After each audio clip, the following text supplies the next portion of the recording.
Mas istrikto na ang paghuhuli ng panguhuli ng Quezon City Government sa mga kolorum na tricycle. Bukod sa paghatak, winawasak din ang mga sidecar nito para di na mapakinabangan ang ilang kolorum na tricycle na kapaghabulan pa sa mga nanguhuling traffic enforcer. May report si Maki Pulido.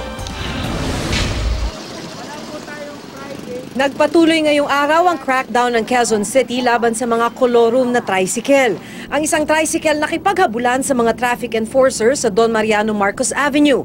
Ayaw tumigil ng sinitang tricycle at kumaripas ng takbo habang naka-counterflow. Pero nang subukang magtago sa isang vulcanizing shop, naabutan siya ng mga taga Quezon City Tricycle Regulatory Division. Nagulat lang po ako eh.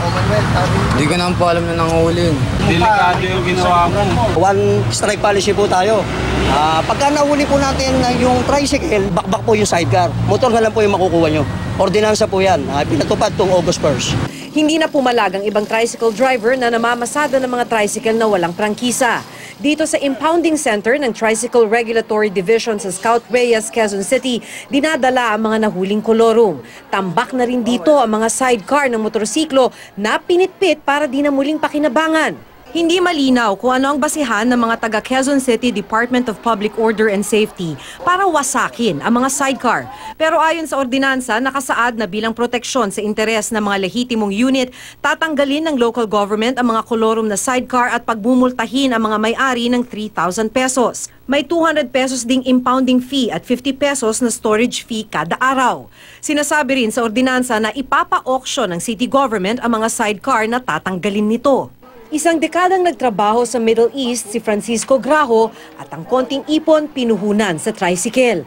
Naiyak na lang siya nang makita ang napitpit ng tricycle. Sa katulad naming yung mga small time yung pangmadali ang trabaho. Katulad ko, dati akong OFW. Ilang ang kaya naming kaya naming punan.